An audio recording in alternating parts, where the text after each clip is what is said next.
This is actually for a friend of mine, and what we're going to do is we're going to go over how to warm up and do shoulder exercises, and then we're going to go over some ab exercises, and I'll explain it as we go along.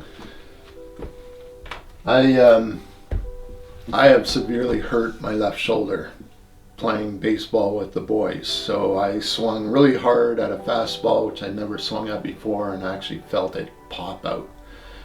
And so it's hurt ever since. Other people have literally torn tendons and damaged the cartilage, and then you can have arthritis, whatever. There's also just a matter of pumping blood into a working muscle. And even if you haven't had any injuries, which would be great if you didn't, this is going to help get you prepared to go heavier and heavier with shoulder press. So this is, I think they call it an aerobics bar, strength bar. Okay, hold it correctly, not like this, not way out, just, you notice my elbows are kind of in, your palms, your elbows should more or less line up. I'm pressing. So you can use this, you can use a broom handle, don't use a heavy weight.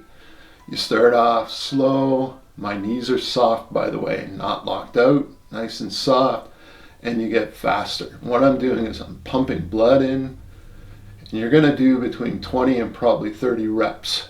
Now the idea is not to burn out. It's just warm up the shoulder. Get that not locked out, but get full range, whatever your full range at the time is. Okay? So just pump it out. Can you go behind the head? If you go behind the head, it's going to be a shoulder thing, and I've lost shoulder flexibility, which I'm trying to improve. Don't go necessarily down here. It's going to depend. So you can go here, you could go down there. Just don't smash it on the back of your neck. Okay. So going fast, you don't want to hit the back of your head. You also don't want to smash down into your neck. Okay, now you're well warmed up. I have no idea how much weight you can lift.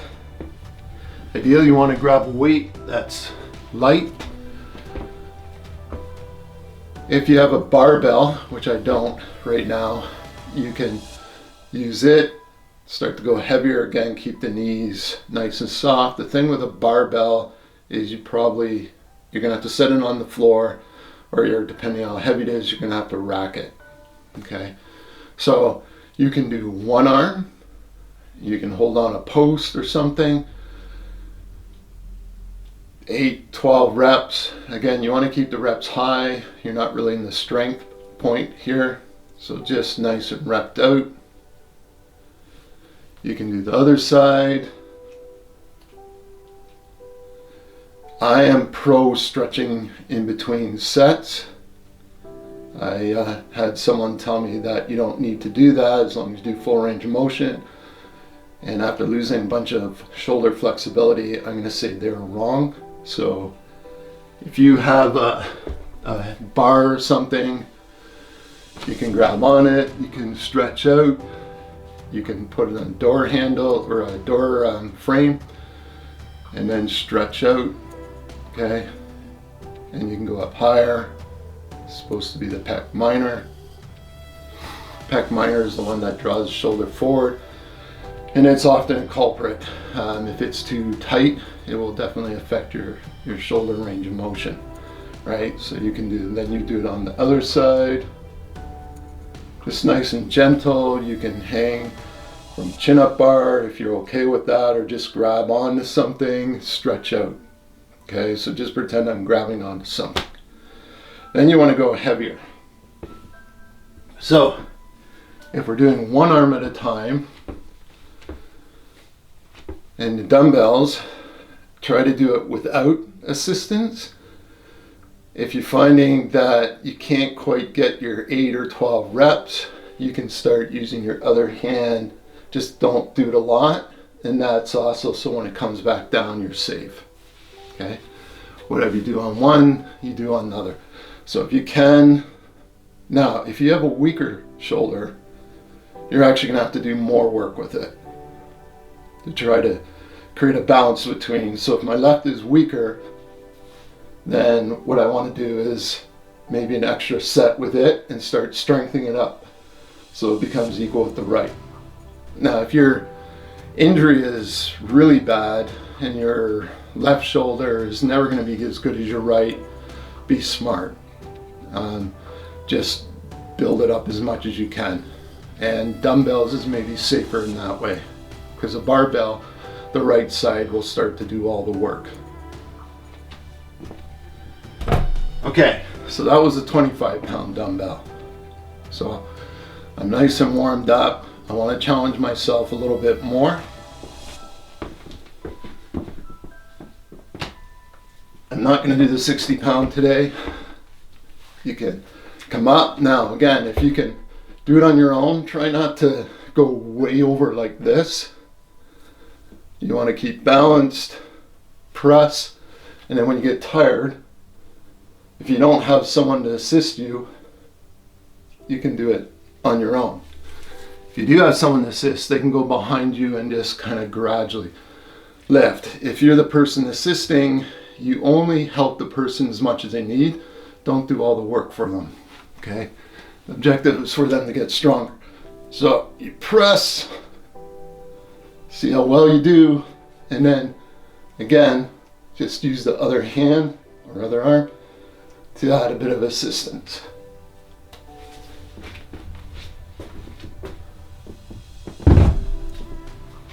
If it's with a barbell, I can do this with dumbbells, but I'll demonstrate it with a barbell. So years ago, when I was at Wilfrid Laurier University, I saw guys, knees were like this, they'd throw it up and then they'd control it down. So they'd use the knees. Now they're doing weight they couldn't do just like this. So partial squat, press up, come down slow. The idea is on the eccentric movement, you're breaking down the muscle fiber. So you don't break down muscle on the way up, the contraction, you break it down on the eccentric. So they could go a bit heavier with the objective of gradually increasing. You're better off, whether you're using dumbbells or barbells, is do small increment increases. Don't try to go from 25 pounds immediately to 45 pounds.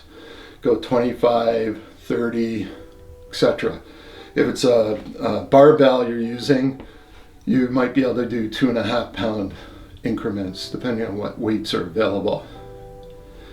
It sounds like a long time, but think about it. If you can add 2.5 pounds every week or every 2 weeks on each side, you're going to increase substantially in a little time. So take your time as you increase. Lower reps are strength. So if I can only do 4 or 5 reps after well warming up, that's going to break down and make me bigger and stronger. If you're just looking for toning, you want to do high reps. So I'm going to say between 8 and 12. Okay. But don't just go and grab a weight where you can only do 4 reps. Make sure that you do light reps and then gradually build up. For my friend, you're right, shoulders should be first if that's a weak point. And I'd suggest not doing shoulders when you do chest or when you do back. Because when you do chest, you're using the front deltoid. When you use back, you're going to use some of the rear deltoid. So you're working the deltoids anyways. Do strength, shoulder pressing on the days you do legs, or do it when you do bicep, tricep. When the shoulders are only stabilizers, they're not directly working. By the way, if you do a bicep curl and you come up, that's working the front deltoid. So bicep is here. If you come up, now you're working the front deltoid. So if you do this, you're not doing a whole lot for the bicep. That's from an injury course I took. I should say post-injury. Okay, Lateral raises. This is one arm, or you could hold on to something. I'm bracing myself because I want to stabilize my spine, so I don't want to do this where I'm flimsy. I want to put my hand here and I'm going to come up. You can do this. It all depends on where your strength is at and what condition your shoulders are in. I don't really do a lot of these anymore, but if you want to build up the lateral head of the deltoid, great. Lateral raises. Again, if you do it one side, do the other. You can hold on to something. Do not jerk, okay? Jerking is this. That's going to damage your shoulder, especially if you go with a heavier weight. So again, start with a lighter weight, high rep, just warm up, and then you can go heavier and heavier as long as it's not hurting the joint. If it starts hurting the shoulder joint, you've gone too heavy. And I'll repeat, do not jerk this. So if you want to hit a bit of the rear delt, there's different ways of doing it. By the way, the rear delt, trigger it, okay? So as I'm going up, I trigger it. Another way to work it is a row. This is not optimum. You'd probably want to come down. Now I'm doing all of this one armed. You can do it with both, and I'll demonstrate that quickly. So you notice when I say my knees are bent, I don't feel it in the knees. They're just slightly bent, okay? Because if you do this, it can hurt your knees and your lower back. So it's lift. Breathing's interesting. Now when I do this, I inhale on the way up. Other people will exhale. It's kind of up to you. When I inhale, I stabilize. When I exhale, I'm not stabilizing a lot. It's going to end up being your preference. And then, right, bent over between 60 to 90. And you notice the way I hold that. So it's not this, not a lat pull, right? It's rear delt. I wouldn't do diagonals at the same time. That one I would just do one arm at a time. Okay, so that's your shoulder routine. There's lots of other exercises you could do. I'm going to leave it at that though.